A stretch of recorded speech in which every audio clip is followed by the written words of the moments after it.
यथा महाति भूतानि भूते चाय वेश्यतुः प्रविष्टा न प्रविष्टानि तथा तेनु न तेष्यत एतावदेव जिज्ञासम तत्व जिज्ञासुनात्मनः। એ રીતે ચતુશ્લોકી ભાગવતનું પઠન કર્યું. એના પછી સુખદેવજી મહારાજ 10 લક્ષણો બતાવ્યા, ભાગવતજીના 10 લક્ષણો સંભળાવ્યા. નારદે આપ્યું, નારદે વ્યાસને આપ્યું. સૌથી પહેલા ચતુશ્લોકી ભાગવત ભગવાને બ્રહ્માને આપ્યું, બ્રહ્માએ નારદને આપ્યું, નારદે વ્યાસને આપ્યું, વ્યાસે આ સૂત્રોને સમજાવવા 18,000 શ્લોક બનાવ્યા. 12 એના સ્કંદ રચી નાખ્યા, એને મહાપુરાણ બનાવ્યા. અત્ર સર્ગ વિશોગસ્ત સ્થાનમ પોષણ ભૂતય મન્વંતરે સ્નાયુ કથા નિરોધો મુક્તિદાયક. સ્વર્ગ વિસર્ગ સ્થાન પોષણ ઉતિ મન્વંતર ઈશાનુ કથા એ બધી બનાવી.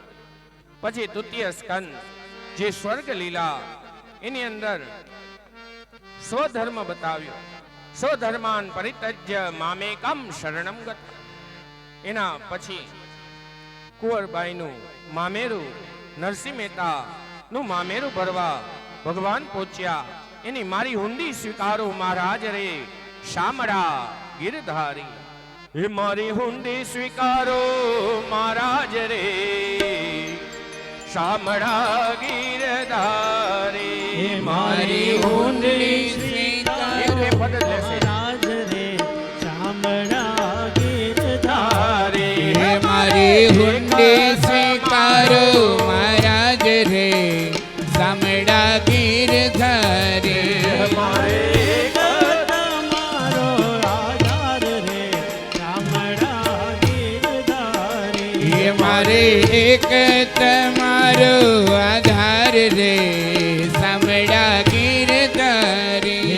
મારી હુંડી સ્વીકારો મહારાજ રે શામળા ગિરધારી. હે મારી હુંડી સ્વીકારો અને મીરા કરે પાર ઝેરના પ્યાલા મોકલ્યા. એ તો વાલો ઝેરનો જાલણ હાર રે શામળા ગિરધારી. મારી હુંડી સ્વીકારો મહારાજ રે શામળા ગિરધારી. હે મારી હુંડી સ્વીકારો મહારાજ રે શામળા ગિરધારી. હુંડી સ્વીકારી, હુંડી લાવો મારા હાથમાં, તમને આપો પૂરા દાન. રૂપિયા આપો રોકડા, મારું સેમર થાય એવું ના.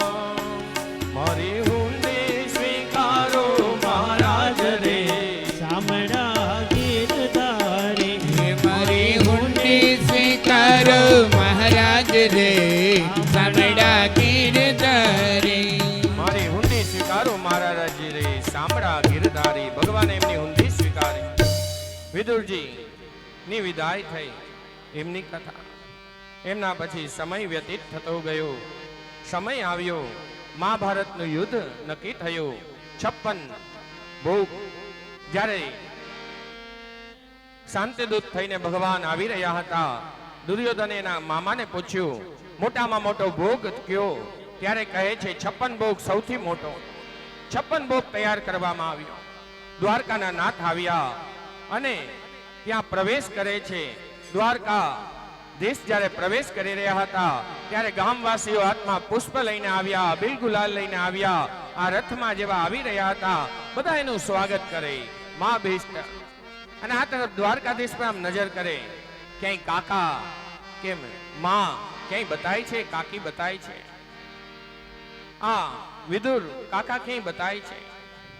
પેલી તરફ ભગવાન તો ગયા અને આ તરફ એક તરફ વિદુર કાકા બતાણા, એક તરફ કાકી બતાણા. કાકાએ તો નમસ્કાર જ કર્યા પણ કાકીએ નોતરું આપ્યું, હે હરિ મારી ઝૂંપડીએ પધારજો. ભગવાન પહોંચ્યા દુર્યોધન પાસે. દુર્યોધનને પ્રશ્ન કર્યો, હે દુર્યોધન આ ભાઈના દીકરા છે, તારા ભાઈઓ જ છે, તારા કાકાના દીકરા છે, એને તું રાજપાટમાં એક ભાગ દે. ત્યારે દુર્યોધન કહે છે ના ભાઈ. ત્યારે ભગવાન કહે છે એમ કર, 4 પાયા છે સિંહાસનના, 2 પાયા દઈ દે. દુર્યોધને ના પાડ્યો. ભગવાન કહે છે 5 ગામ દઈ દે. દુર્યોધને ના પાડી. ત્યારે ભગવાન કહે 1 ગામ દઈ દે. ત્યારે દુર્યોધન કહે છે એ દ્વારકાના નાથ, ઉતર્યો તો કેટલો ઉતર્યો કે 1 ગામ ઉપર આવ્યો તો અડધું રાત લેવા, અને આજે 1 ગામ માંગી રહ્યો છે. એને જો જોતું હોય તો યુદ્ધ ભૂમિમાં આવે, યુદ્ધમાં લડીને મારી પાસેથી જે જોતું હોય એ લઈ જાય, બાકી હું એને કઈ નહીં આપું. એ જ સમયે આ તરફ એ ત્યાંથી વિદાય લે છે. ત્યારે મામા પણ કહે છે એ દ્વારકાધીશ, તમે મારો આ 56 ભોગ દુર્યોધન આવ્યો તમે લઈ લ્યો. ત્યારે કહે છે અગર જો યુદ્ધમાં શાંતિ મળી હોત તો હું અવશ્ય તારો 56 ભોગ આરોગત. હવે જો હું એ ખાઓ તો મને દુનિયા કહેશે કે ભાઈ દ્વારકાધીશ 56 ભોગ ખાધો અને આ લોકો સાથે અન્યાય કર્યો. હવે હું નહીં ખાઉં. વશિષ્ઠી આવ્યા. આ તરફ ભીષ્મ પિતા આવ્યા. દ્વારકાધીશ બધાને વંદન કરી ત્યાંથી નીકળ્યા. પેલી તરફ વિદુર કાકાના ઘરે પહોંચ્યા છે. પેલી તરફ વિદુર કાકા અંદર જ બેઠા હતા. બારેથી આંકડીઓ માર્યો. કાકા એ વિદુર કાકાની સાકર ખખડાવે દરવાજાની. કાકા કાકા. વિદુર કાકા દરવાજો થોડી વાર પછી ખોલ્યો. અંદર પ્રવેશ કર્યો. કાકી પણ ત્યાં હતા. દ્વારકાધીશને આવેલા જોયા. કોઈ આસન હતું નહીં. એક ગુણિયું પડ્યું હતું એ દ્વારકાધીશને આપ્યું. દ્વારકાધીશ વાતો કરતા જાય કે કાકા હું દ્વારકાથી આવ્યો હતો, કારણ કે ભગવાનને એમ હતું કે આ મને કંઈક ભોજનની ઓફર કરે. ભગવાન એવી વાતો કરે કે હું દ્વારકાથી નીકળ્યો હતો, આ સમય એટલો વ્યતીત થઈ ગયો, અહીંયા કઈ યુદ્ધ વિરામ ન થયું, એમાં સમજૂતી ન થઈ, ત્યાં પણ મેં કઈ ખાધું પીધું નહીં અને હું અહીંયા આવ્યો.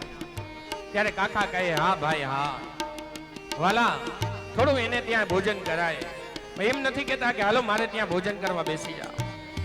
ત્યારે ભગવાન પણ કહે છે કેવું, ત્યાં ભગવાનને ચર ચર ચર એક અવાજ આવ્યો. દ્વારકાધીશ ઝૂંપડીની બહાર નીકળ્યા. બારે જોયું કે ચૂલા ઉપર ભાજી પાકી રહી હતી.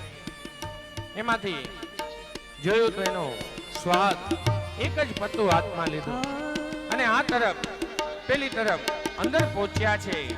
ચાલો વિદુર જઈએ, જઈએ ઉદ્ધવજી, ચાલો વિદુર ઘેર જઈએ. ચાલો ને વિદુર ઘેર જાય, ઉદ્ધવજી ચાલો વિદુર ઘેરે જાય.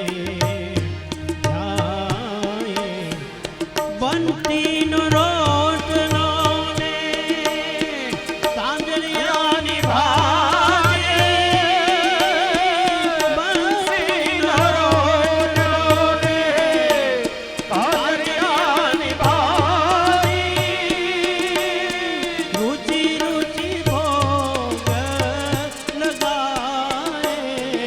ઉદ્ધવજી ચાલો વિદુર ઘેરે જાય. ચાલો ને વિદુર ઘેર જાય. ઉદ્ધવજી ચાલો વિદુર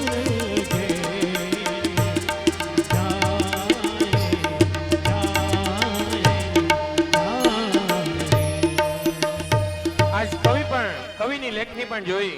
ચાલો ને વિદુર જઈ જઈએ, ઉદ્ધવજી ચાલો વિદુર ઘેર જઈએ. પણ આ તરફ વિદુરજીના ઘરે ભગવાન ભોજન કરી રહ્યા હતા. એ સમયે રાજમહેલમાંથી દુર્યોધનને ત્યાંથી કર્ણ વિદુરજીના ઘરે આવ્યા.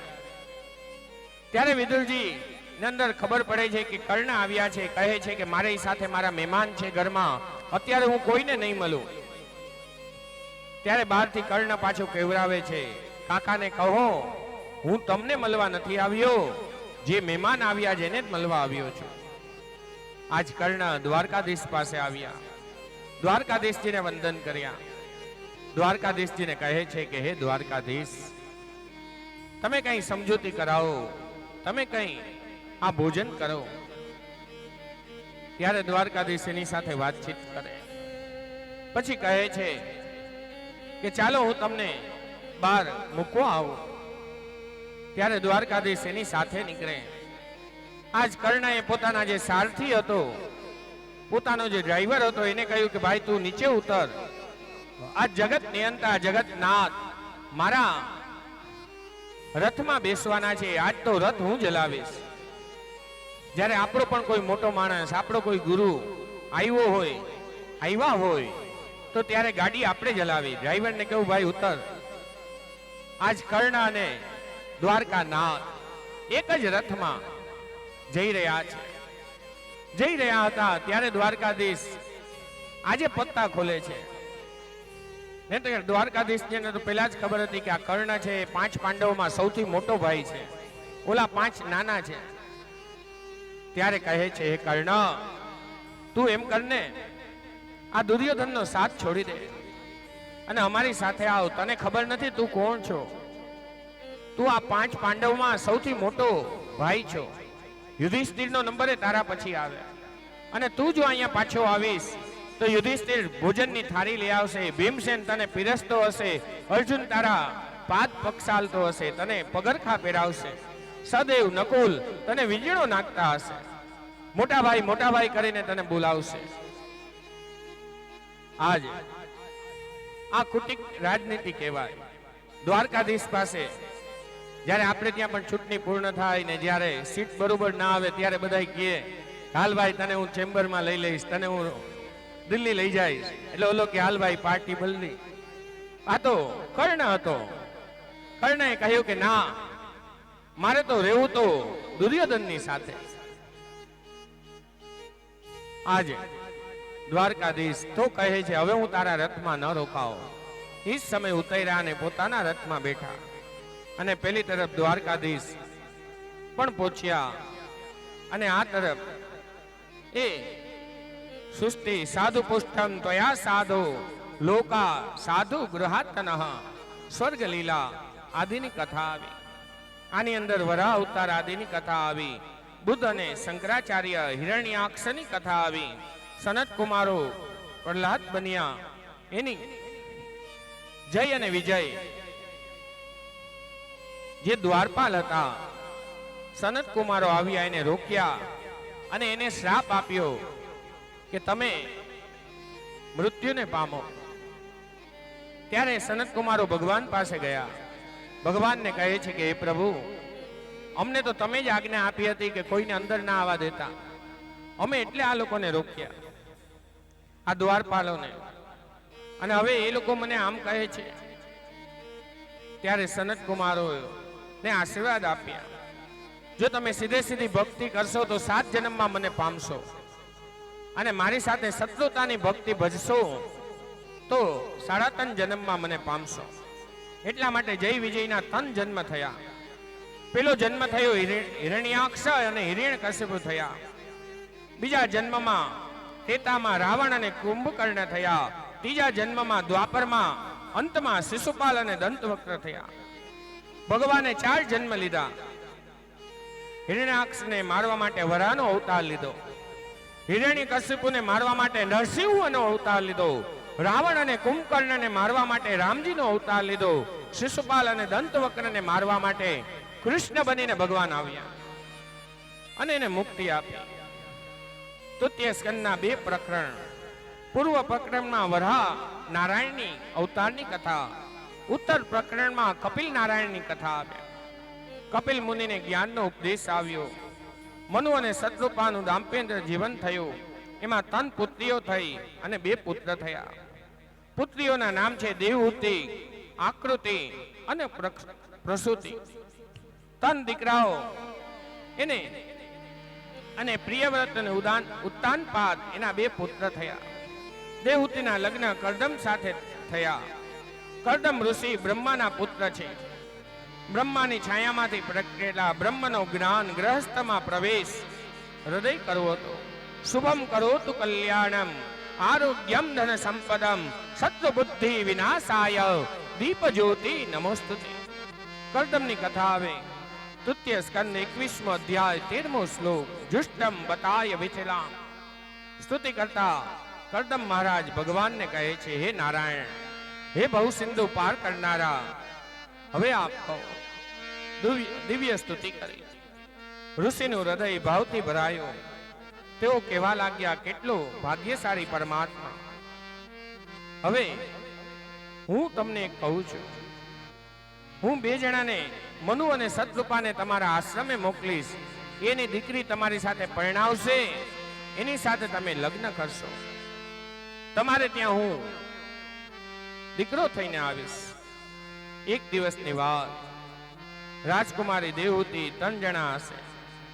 એ 3 જણા ગાડામાં બેઠા. માને તો મનમાં એમ હતું, આ રાજકોટમાં ઉતરેલી, રાજમહેલમાં મોટી થયેલી દીકરી આ વનરાવનમાં કેમ રહેશે, આ આશ્રમમાં કેમ રહેશે. જેવો આશ્રમમાં પ્રવેશ કર્યો છે એના ઉપર એકેય પ્રકૃતિનું નિયંત્રણ નહોતું. ઠંડીના વૃક્ષો પણ હતા, એમાં પણ ફૂલ હતા. આ તરફ આંબામાં આમ્રફળ હતા, પેલી તરફ જાંબુ હતા. વરસાદનું સિઝન, ગરમીની સિઝન, બધા સિઝનોનું બધી વસ્તુ ત્યાં પ્રાપ્ત હતી. એનું ઐશ્વર્ય, એનું રાજમહેલ પણ ઝાંખું લાગે એવું એ આશ્રમ હતો. પ્રવેશ કર્યો છે. એને તો એમ હતું કે આ ઝૂંપડું હશે, એમાં મારી દીકરી કેમ રહેશે. આજ માં ત્યાં પહોંચી. અને પેલી તરફ કરદમને પણ ખબર હતી કે આ 3 જણા આવે છે અને આ મારી સાથે લગ્ન કરવાના. એટલે એને 3 આસન બિછાવ્યા. 2 આસન એક તરફ ને એક એની બાજુમાં. માતા પિતા આશ્રમ પર બેઠા. આ તરફ દેવહૂતિએ પણ વિચાર્યું, હવે આ મારા પતિ થવાના છે. એને પાથરેલું જો આસન હોય, પતિએ પાથરેલું કે એને કરેલી થારી, એમાં મારે બેસાય નહીં. અને એને આપેલું જો હું ન લઉં તો એનું મેં અપમાન કર્યું કહેવાય. એટલે એને શું કર્યું, એ આસન ઉપર એક હાથ રાખ્યો અને નીચે બેસી ગઈ. ત્યારે એને પણ ખબર પડી ગઈ કે આ દીકરીને વચલો રસ્તો કાઢતા આવડે છે, કે ઘર સંસારમાં કેમ રહેવું, એમાં કઈ રીતે રહેવું. એની સાથે એના લગ્ન કરે છે. એ જ સમયે લગ્ન સંસ્કાર થાય. એક પુત્ર થયા પછી હું સંન્યાસ લઈશ. એ દેવહૂતિને કહે છે કે હે દેવહૂતિ, હું તમારી સાથે લગ્ન તો કરીશ, પણ મારે ત્યાં સંતતિમાં એક દીકરો થશે, પછી હું સંન્યાસ લઈશ. લગ્ન વિધિ પણ કેટલી અનુકૂળ. ઘણીવાર દાન દઈને માણસ અભિમાન કરતો હોય કે મેં આટલું દાન આપ્યું, પણ કન્યાદાન એવું છે, એ દીધા પછી 45-40 વર્ષનો જે પિતા હોય એ સંકલ્પ છોડીને નીચે ઉતરે, જ્યારે માંડપની નીચેથી, ત્યારે એનામાં 20 વર્ષની વિનમ્રતા આવી ગઈ. ભલે 50 નો હોય પણ એ 70 ની વાતો કરવા માંડે. 70 વર્ષનો વયોવૃદ્ધ માણસ વાત કરતો હોય એવું વિચારવા લાગે. કન્યાદાનનો પ્રસંગ, હસ્ત મેળાવ. આપણે ત્યાં લગ્ન એક સંસ્કાર છે. અગ્નિની સાક્ષીએ, બ્રાહ્મણની સાક્ષીએ વૈદિક લગ્ન થાય. આ લગ્ન એટલે 2 આત્માઓનું મિલન. એના હાથમાં એક એક વસ્તુ દેવામાં આવે, એનું પણ એક તાત્પર્ય છે. પણ અત્યારના લગ્નમાં તો બ્રાહ્મણોને તો થેલે ચડાવ્યા હોય. એને કહી દીધું હોય, ભાઈ તમારે તો કલાક, અડધી કલાકમાં પૂરું કરવાનું, આવું લાંબુ નહીં હલાવવાનું. ફોટોગ્રાફર ભલે ગમે એટલું રિહર્સલ કરાવે, એમાં ધ્યાન દે. એક એક વસ્તુમાં પણ એક એક દ્રષ્ટાંત આપેલું છે, એક એક સંદેશ આપેલો છે. 2 આત્માઓનું મિલન, 2 પાંખો અંદર જાય. આ તરફ પિતા પુત્રીના હાથમાં પેલવેલું જ્યારે કન્યાના હાથમાં દેતો હોય, કન્યાનો હાથ વરના હાથમાં, ત્યારે આચમન આપે, તું પાણી જેવી ચોખી લેજે. પછી તુલસી આપે, 2 દાણા ચોખાના આપે, પુષ્પ આપે, દર્ભ આપે, આ બધું આપે. દીકરીને જલની પાસે 3 ગુણ લેવાના.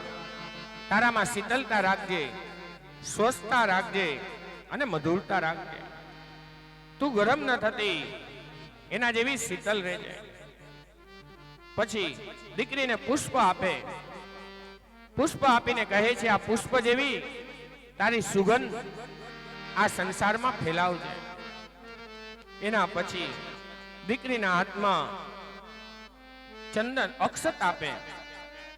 તારું આ અક્ષત તારું આ પતિવ્રતા ધર્મ અખંડ રાખજે, અક્ષત જેવું અખંડ રાખજે. એના પછી કહે છે આ દર્ભ આપે, દર્ભ આપે ત્યારે કહે છે આ દર્ભ તને હાથમાં એટલે આપું છું કે જ્યારે તારા પરિવાર ઉપર આપત્તિ આવે ત્યારે આ દર્ભ તલવારની જેમ તું ફેરવજે અને તારા પરિવારનું રક્ષણ કરજે. એકેય ધર્મ એક બન નેમા, કાય બચન મમ પતિપદ પ્રેમા. પતિનો પ્રેમ પામજે.